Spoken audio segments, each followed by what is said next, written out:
கணவன் ஒரு முழ கதம்பம் வாங்கி கொடுத்தாலும் பெண்களுக்கு பெருமை பிடிபடாது, மகிழ்ந்து போவார்கள். கண்ணன் லட்சுமிக்கு சேலையே வாங்கி கொண்டு வந்திருக்கின்றான்.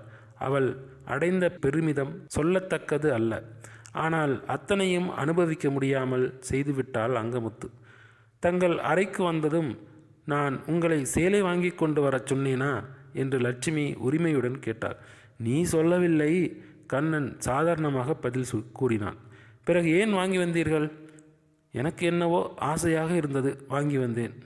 கண்ணன் வெட்கத்துடன் நகத்தை கடித்தான். அதை பார்க்க லட்சுமிக்கு பரிதாபமாக இருந்தது. ஒரு குழந்தையைப் போல அவனை அணைத்து கொண்டு, இதெல்லாம் அத்தைக்கு பிடிக்காதே, இனி வாங்கி வராதீர்கள் என்று செல்லமாக சொன்னாள். உனக்கு பிடித்திருக்கிறதா இல்லையா? அவன் குலைந்தான். எனக்கு மிகவும் பிடித்திருக்கிறது. எவ்வளவு அழகாக இருக்கிறது தெரியுமா? லட்சுமி சேலையை எடுத்து மார்போடு சேர்த்து கொண்டாள்.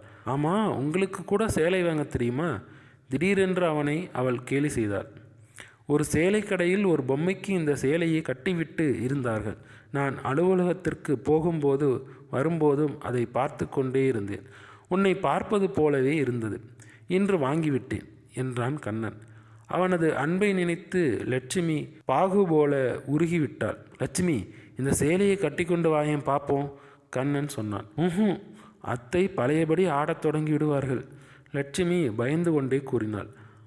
அம்மானா சும்மாவே நான் பயந்து கொண்டு இருக்கின்றேன், நீ வேறு பூச்சி காட்டுகிறாயா என்ற கண்ணன், போய் கட்டி கொண்டு வா கண்ணு என்று கெஞ்சினான். அதற்கு மேல் அவனது ஆசையை தட்ட லட்சுமியால் முடியவில்லை. சரி இருங்க வரேன் என்று சொல்லிவிட்டு மறைவு இடத்திற்கு சென்றாள். சேலையை மாற்றத் தொடங்கினாள். பட்டிக்காட்டான் மிட்டாய் கடை பார்ப்பது போல கண்ணன் திருட்டுத்தனமாக அவளையே பார்த்து கொண்டு நின்றான். சற்று நேரத்தில் லட்சுமி வெளியில் வந்தாள். அந்த குங்கும வண்ணச் சேலை அவளுக்கு மிகவும் அழகை கொடுத்தது. அவளது உடலோடு உடலாக ஒட்டி கொண்டு இருந்தது. தந்தத்தால் செதுக்கிய இந்த சிலை போன்ற தோற்றத்தை அவளுக்கு அளித்தது. அவளை கடித்து தின்று விடுகிறவன் போல கண்ணன் பார்த்தான். அப்படி பார்க்காதீங்க, எனக்கு வெக்கமாக இருக்கு என்று லட்சுமி நாணத்துடன் தலையை குனிந்து கொண்டாள். கண்ணன் வேகமாக போய் கதவை சாத்தி தாளிட்டு விட்டு வந்தான். ஏன் கதவை பூட்டினீர்கள்? லட்சுமி வியப்புடன் அவனை விழித்து நோக்கினாள். கண்ணன் பதில் சொல்லவில்லை.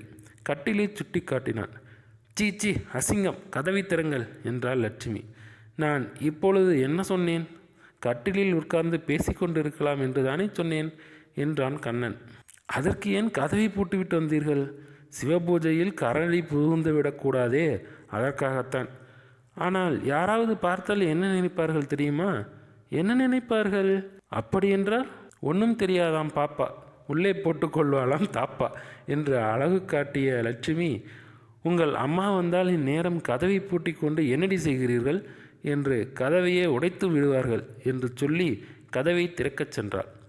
ஆடா போச்சுடா, கதவை கூட பூட்டி கொள்ளக்கூடாதா என்று கண்ணன் தலையில் கை வைத்து கொண்டான். லட்சுமி திரும்பி வந்தாள். கண்ணன் அவளை பிடித்து இழுத்து கொண்டு கட்டிலுக்கு போனான். என்னது இது, விடுங்கள் என்று லட்சுமி திமிரினாள். கதவு திறந்திருக்குது. கதவை மூடிவிட்டும் கட்டிலில் உட்காரக்கூடாது, கதவை திறந்து வைத்து விட்டும் கட்டிலில் உட்காரக்கூடாது, வேறு என்னதான் செய்வது என்று கண்ணன் அழுத்து கொண்டான். நல்ல பிள்ளையாக நீங்கள் கட்டிலில் உட்கார்ந்து இருங்கள், நான் கீழே போகிறேன் என்று லட்சுமி கீழே செல்ல திரும்பினாள். லட்சுமி, இப்போது உன் கூடவே இருக்க வேண்டும் போல இருக்குது என்று கண்ணன் அவள் கையை பிடித்தான். சினிமாவுக்கு போவோமா? அத்தை விடமாட்டாங்களே, எங்கேயாவது வெளியில் போக வேண்டும். லட்சுமி யோசித்தாள். பிறகு எங்கள் வீட்டுக்கு போய் வரலாமா என்று கேட்டாள். புக்ககம் வந்ததில் இருந்து பிறந்த வீட்டுக்கு லட்சுமி செல்லவே இல்லை. சரி சரி வா போவோம் என்று கண்ணன் புறப்பட்டான். இருவரும் கீழே வந்தார்கள். அங்கமுத்து ஏதோ புத்தகம் படித்து கொண்டிருந்தாள். அந்த அட்டையை பார்த்தாலே பேய்க்கதை போல இருந்தது. அப்படிப்பட்ட கதைகளை அங்கமுத்து விரும்பி படிப்பாள். அங்கமுத்து அருகில் வந்து நின்று அத்தை என்றாள் லட்சுமி. புத்தகத்தில் இருந்து பார்வையை எடுத்து லட்சுமி மீது ஓட்டினாள் அங்கமுத்து.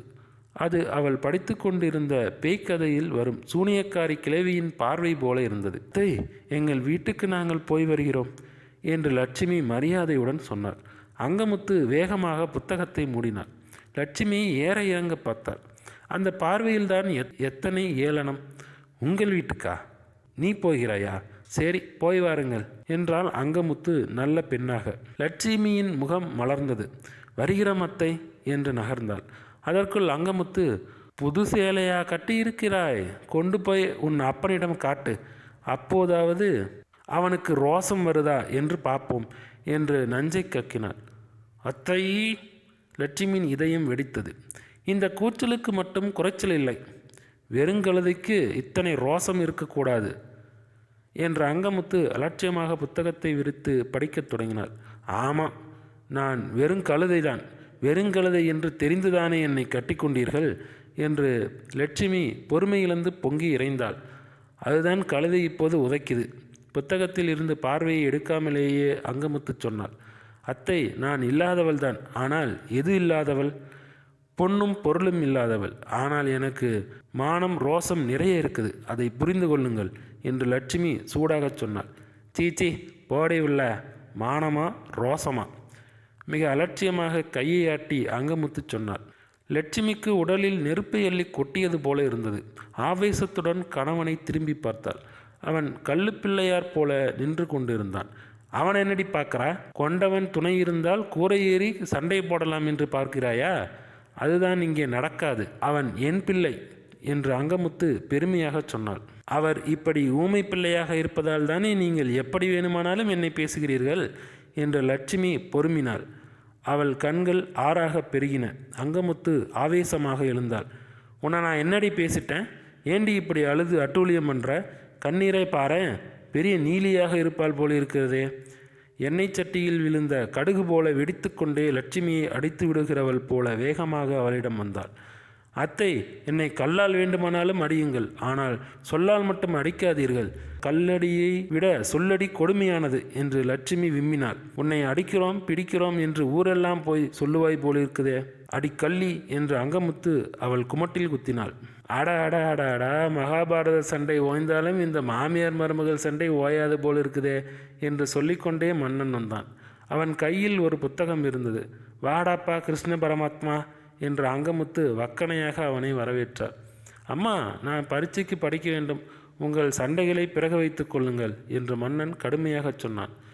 நானாடா அவளோட சண்டை போடுறேன் என்று அங்கமுத்து அவனுடன் போருக்கு வரிந்து கட்டினாள். நான் தான் பார்த்தேனே என்றான் மன்னன். இங்கே இஸ்ரேல் எகிப்து போர் நடந்ததே, அதை சமாதானம் செய்து வைக்க அமெரிக்காவிலிருந்து இந்த கிசிங்கர் வந்திருக்கிறாராம் என்று அங்கமுத்து கேலி செய்தார். அம்மா, அண்ணி நம் குடும்ப விளக்கு.